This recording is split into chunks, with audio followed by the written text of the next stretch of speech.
I don't know about you, but I'm still trying to process what's happening. Civil rights we thought were guaranteed? They're disappearing. Fast. Welcome back to the space where we unravel the programming of white supremacy, racism, and identity. Not to condemn, but to uncover, reimagine, and reclaim. This series is not for the faint of heart. It's for the bold, the curious, the awakened, and the ready. Together we're remembering who we were before they told us who to be. Let's continue the deep, necessary conversation on white supremacy, racism, and why I am not black. And neither are you, my melanated people. Part 4, the white label, is even more destructive than the black label. Let's go there. Ta-Nehisi Coates once said that whiteness is an existential danger to the country and the world. Let that sit.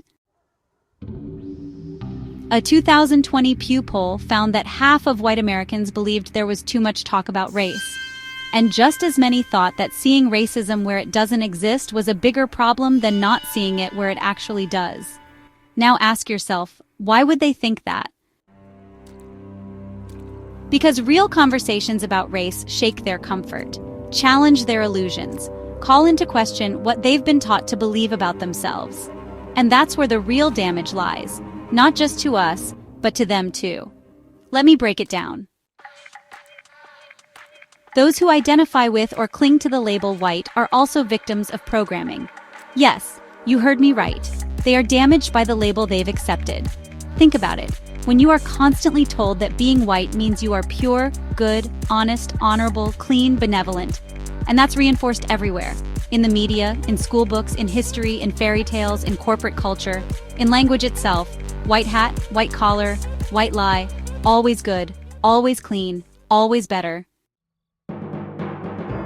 Now imagine what happens when that programming runs deep, subconsciously and unconsciously. But in reality, you lie, cheat, steal, enslave, and destroy to maintain power and privilege.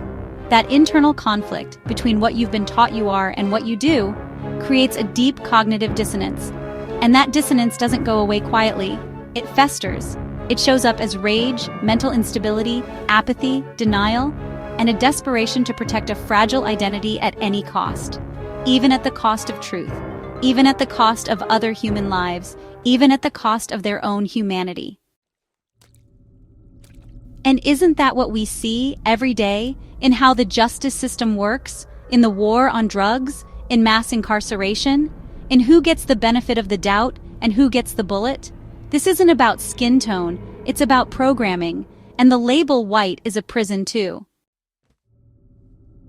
So while we, the melanated, are taught to see ourselves as lesser, they are taught to believe they can do no wrong, even when their hands are dirty, even when they know better. That's not just falsehood, that's spiritual distortion, and no one comes out of that hole. Let's keep peeling it back. I'll see you on the flip side, where we'll continue this excavation of truth, and begin imagining who we might become once we've reclaimed our right to name ourselves, because that's where liberation begins. This conversation doesn't end here. It lives on in how we speak, how we define ourselves, how we raise our children, and how we move through this world. If something in your spirit stirred, good. That means you're waking up. Keep going, keep questioning, keep remembering. I'll see you in the next video, where we go even deeper. Stay rooted, stay melanated, stay free.